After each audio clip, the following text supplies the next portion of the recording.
A huge leak affecting BLACKPINK and potentially the entire industry, question mark. But why does Ateez Wooyoung not want to do the Like Jennie challenge? Kim Soo Hyun's press conference and so much more in today's episode of Totally Legit K-pop News with me, Angelina. So if you're interested, please keep on watching. Don't forget to like, comment, and share this video with friends you don't have. Now, I took a 3-day break, not that anybody noticed, and wow, so much has happened. So let's get into today's video. Starting off with a leak that is mostly affecting BLACKPINK. Now, it's not only affecting BLACKPINK, just mostly BLACKPINK. We'll get into it. But somebody who claims to be an ex-YG employee went to Discord and just started leaking a bunch of stuff. Now, obviously, I cannot show you any of these leaks. I know some of you get quite angry when I don't. I can smell some of the comments like, why aren't you showing us? Why do you think? I swear there was an instance where we were talking about an adult video. God, if you can remember, please let me know, because I only remember the adult video part and someone was mad at me. They're like, why don't you show the video?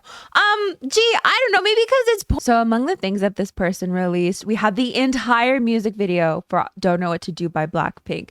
Now, it was in like 480p. It was terrible quality, but some of the clips seemed in line with some screenshots that we saw a couple years ago of what I think a lot of people thought was like a dance practice, like a professionally filmed dance practice for Don't Know What to Do, because Don't Know What to Do has a dance practice already, but you know what I mean. Anyways, like it seemed to be in line with that. So the entirety of it, that was leaked. Another thing were pre-debut dance videos. So we saw what seems to be OT7 BLACKPINK, Pink Punk perhaps, people pointing out that Miyeon from G-Idol was also dancing alongside them. I mean, I saw which person they were talking about, but I didn't personally recognize her or anything, but I'll trust a K-pop stand's eye to recognize their face. A bunch of demos, but most notably what a lot of people are talking about are these pre-debut videos of BLACKPINK, which seem to be monthly evaluations, where it seems some of the members are saying the N-word in songs. So that's been a huge conversation all over Twitter. Now, this person, again, claiming to be an ex-YG employee, also says they're doing this because they got fired. And I quote, "I hate the whole company. It's full of mobbing, racism,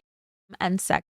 Now, they're also claiming that they have a bunch of data on a whole bunch of companies. So, for example, 95 terabytes for YG alone, 34 for SM, 23 for Hybe, 12 for Cube, 28 for RBW, 108 for BlackBerry. 223 for JYP, 8 for WM, and 84 for Starship. Now, I will say a lot of people are quite skeptical of this. Like, if this person worked at YG, why do they have so many terabytes of data from all these other companies? So this happened last night. By now, a lot of these leaks are deleted off the internet. Example number 1. I made a short about this, so I already know a lot of people are getting mad at me for saying alleged. They're like, alleged? It's right in front of you. I'm not trying to get sued here. I don't know how that works, but just bear with me here. Okay. It also seems that this person is claiming to be Kurumi, who seems to be responsible for leaking Jennie and V's alleged relationship. And they say, I'm doing this because YG sent me a cease and desist for dating allegations. Now, like I mentioned, there's a ton of people who are very skeptical of the other claims of having so much data on other companies. Guys, just to put this into perspective, 1 terabyte is roughly 250,000 photos, or 250 movies, or 500 hours of HD videos, or 6.5 million document pages. I'm sorry, but you people believing the YG leaker on Discord need to use your brain, because why would someone leak on Discord? Why would a former YG employee have tea on stuff from other companies? Also, this is the way they talk. It sounds like K-pop stan Twitter. This is what the leaker apparently said. Just for clarification, I love BLACKPINK. I love all groups, not BTS parenthesis. But the videos on the channel were not meant to damage their reputation. It's YG's fault that they let these kept in their computers. Now, of course, this did end up blowing up to the point that a lot of people started posting their own kind of leaks as the original YG leaker. So it looked like the YG leaker was saying things that they didn't originally say. So that spread things way further. Then people ended up thinking that things were leaked that weren't originally leaked. People then went on to claim that the timing was quite fishy, that the leaks were perfectly in time with Kim Soo Hyun's press conference. So people alleging that it was meant to distract from that. But like I mentioned, I made it short about this, so let's read your comments. This is rough timing considering BP is trying to promote their solo stuff in the West. Some people are saying they did this to cover up Kim Soo Hyun issue, but I realized it's always BLACKPINK for many years. I can clearly remember the issue on SK's president way back, and they used Jennie and GD alleged dating to cover things up and gain media media attention instead of the political issues in South Korea. Imagine they have data on Sujin and Karam and can help clear their names fully in Korea. Guys, this is to convert the attention from Kim Soo Hyun case. Do people really understand just how impossible it is to have 500 terabytes? Terabytes? I don't even think there'd be 223 terabytes of data in the JYP building as a whole. That's a ridiculous number just for leaks. Super happy for the BlackBerry data leak. So with all that, of course, let me know your thoughts in the comments. Just a bit of a disclaimer, we will be talking about the Kim Soo Hyun situation. This does touch on sensitive subjects as well as the late Kim Se-ron as well as the late Sulli. So if that's too much for you, I can always catch you in the next video. Moving on to an update regarding Kim Soo Hyun. Now he has of course done a press conference today, but before that press conference even happened, it seems that Sulli's brother had been seemingly calling him out on Instagram. We've talked about this before where he mentioned Real, which happens to be a movie that Kim Soo Hyun and Sulli both appeared in, which was highly controversial due to her nude scenes, with his most recent post saying, "Did you like nagging my mom instead of talking to me?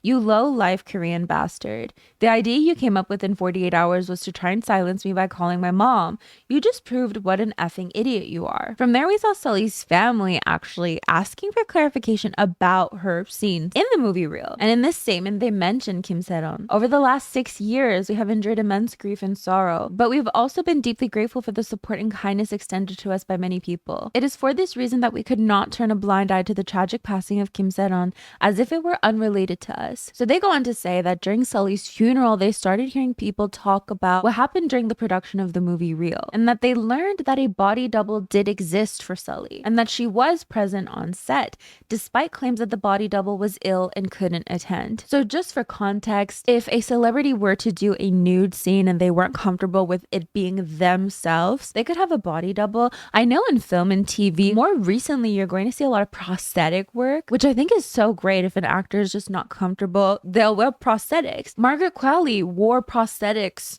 in The Substance, actually. Like, you're not seeing her chest. But according to Sulli's family, they were under the impression that the body double was ill or that the body double just couldn't attend. And in their statement, they're saying, "As the person directly involved is no longer with us, confirming the truth is difficult." So their point number one, during Sulli's funeral, we heard from staff and actors that her bedroom scene with Kim Soo Hyun was originally not as detailed in the script. We would like to hear Kim Soo Hyun's position on this. Their second point, to our knowledge, there was a body double available for Sulli's nude scene, and the body double was present on set.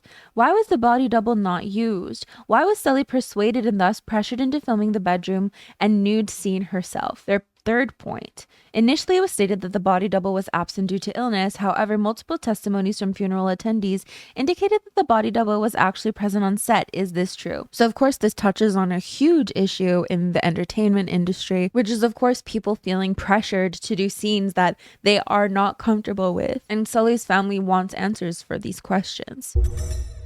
But this brings us to the press conference that was held. Ahead of this press conference, however, it was announced obviously that there would be a press conference, but it was explicitly said that he would not be taking any questions. Furthermore, we ask for your understanding in advance as there will be no separate question and answer time aside from the prepared statement. So here are the major points from what he said. He talks about the photo that Kim Se-ron posted during the airing of Queen of Tears, and he claims that they had been dating for about a year at that point, that he denied it at the time. So it's natural to criticize him for that. He goes on to say that he denied it because he was the lead actor of a big drama and he didn't want to hurt the staff with this. He then goes on to deny claims that he dated Kim Se-ron as a minor. I'll talk about the part you're most curious about. I did not date the deceased when she was a minor, and it is also not true that the deceased made a tragic choice because of me turning away or because my agency pressured her about her death. Aside from the fact that we're both actors, we were both just ordinary lovers like everyone else. We met with good feelings for each other, and as time passed, we broke up. After that, we rarely contacted each other. So as for why he didn't contact her after her drunk driving incident, he basically says that as people who had broken up, they were cautious about contacting each other, and he claims that she was dating someone else at the time, but also he did not know what to say. He then says that he can't admit to things that he didn't do. He's more than happy to, take ownership of mistakes that he's made, but he didn't do these things, so he can't admit to them. He says that the family is claiming that pics from 2019 are actually from 2016 to paint a different picture, that Kim Se-ron was only an actress at his company, contradicting previous claims that she helped with visual directing and casting. He then talks about Kakao Talk messages that the family released to a YouTube channel that frame him as a minor But he's saying, however, the person who is talking to the deceased in the Kakao Talk conversation from 2016 and the Kakao Talk conversation from 2018 are different people. He said that he sent his messages to a verification agency that scientifically analyzes statements to prove this. And he ends off his statement by saying, but if I say that lies are truth because I can't overcome the coercion, I will betray not only Kim Soo Hyun as a human being, but also everyone who has given trust and love to Kim Soo Hyun the star. I'll give them pain that will last a lifetime. Even if I am Kim Soo Hyun who lives wearing a mask as a celebrity, I can't do that. What I did, I did. I can take all the criticism for that, but I will not do what I did not do. For all the people who still believe in me, I want to reveal that much. I will not ask you to believe me. I will definitely prove it. And with that, it seems he'll be filing a criminal complaint and civil lawsuit against Karosero, which is the YouTube channel who is working with Kim Seron's family to release all this information, with his legal representation saying, we have filed a lawsuit against the bereaved family, someone claiming to be the aunt and the operator of the Karosero YouTube channel. We have filed a lawsuit claiming a total of 12 billion Korean won, which is about 8 million USD, in damages to the Seoul Central District Court.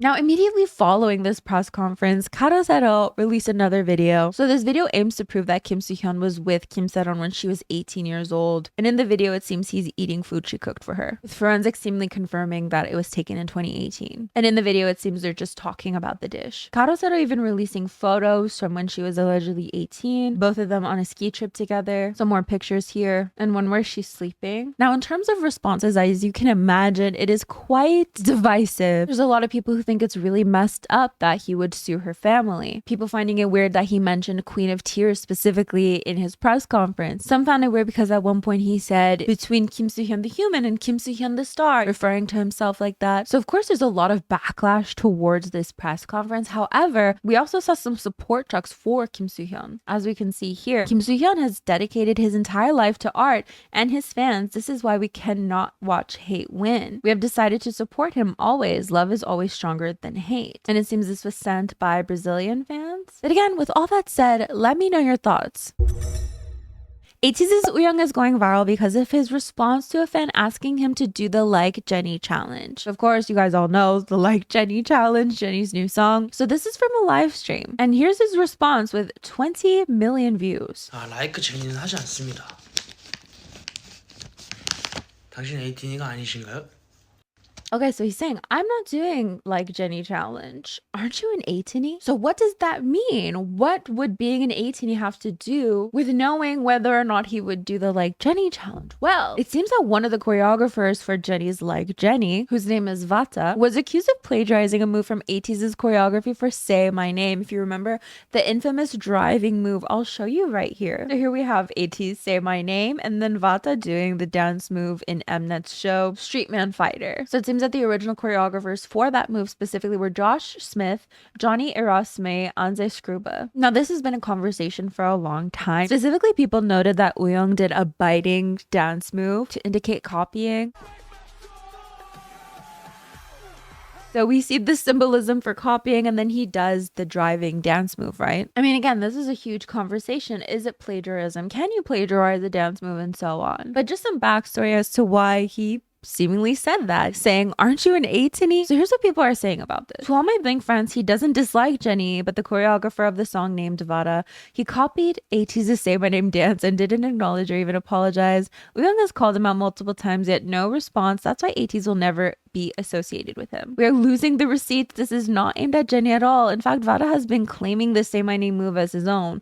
Mind you, he plagiarized people he was supposedly friends with and has never apologized, not even once. I should probably mute that. Okay, a compilation of all the times Wooyoung has done that biting move. But this is actually very important. He is standing up for artists to defend their work against plagiarism. I think he should bring this up every time he wants. Now, of course, I've seen some people, as those tweets suggest, that he's targeting Jennie, that he doesn't like Jennie, that he should apologize to Jennie, and so on. Let me know your thoughts. Do you think maybe there's another reason he doesn't want to do the Like Jennie choreo? Do you stand strong in your belief that this is the reason? Let me know your thoughts and theories, of course.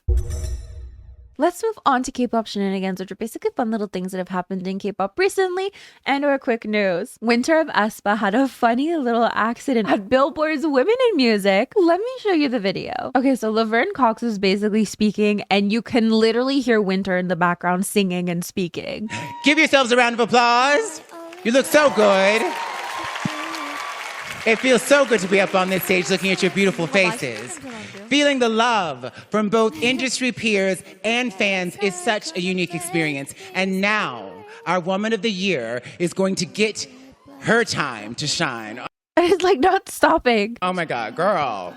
Girl, are you ready? Woo!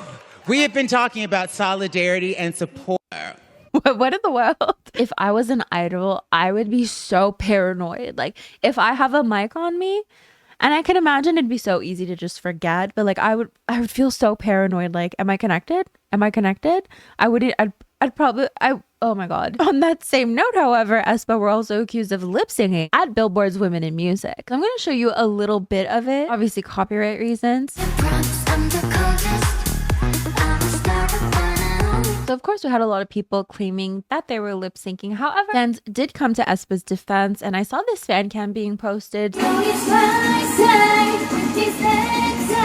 what do you think of that? So then it seems a fan was caught scolding Jisoo, or like, you know, through the internet at her own live event. So this is in Hong Kong, and someone apparently got a picture of this interaction where they're literally adding Jisoo. Effing B, do you have no concept of time? You told your fans to meet at 3 o'clock. Mother effer, it's almost tomb sweeping day now, a holiday, and you're not effing here yet. You made me stand here with everyone else for effing 1.5 hours. There have been wildfires in Korea right now, burning the equivalent of about 80% of the area of the capital, Seoul. These fires have destroyed an estimated 4,000 structures, including homes, factories, and a number of national treasures, according to the BBC. Again, according to the BBC, it seems that they suspect a 56-year-old man causing these wildfires by performing an ancestral rite by a family grave on a hill. So we've been seeing a lot of celebrities come forward with donations to help with these wildfires. So I'm going to highlight some, but it seems NCT's Doyoung donated 68,000 approximately.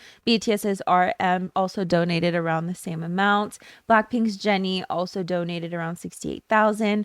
Rise as a whole donated around 103,000. Lin donated around 34,000. Shinmina donated around 34,000 as well. Hangayan also donated around 34,000. 17 donating 682,000. JYP Entertainment donating 341,000. IVE donating 136,000. IU also donating the same amount. BTS's Suga donating 68,000. J-Hope 68,000 as well. With Girls' Generation's Taeyeon, actor Pyonseok, actor Lee Jung-seok, Red Velvet's Seulgi, trot singer Park Seo-jin, NCT's Mark, Suzy, trot singer Yeontak, trot singer Lee Chan-won, trot singer Chang Min-ho, also donating around 68,000. I mean, the list goes on, so on and so forth, as you can see here. A lot of people coming forward and donating for this. And Jungkook from BTS donated 680,000 USD as well. So this is where we're going to end today's video. Thank you so much for joining me.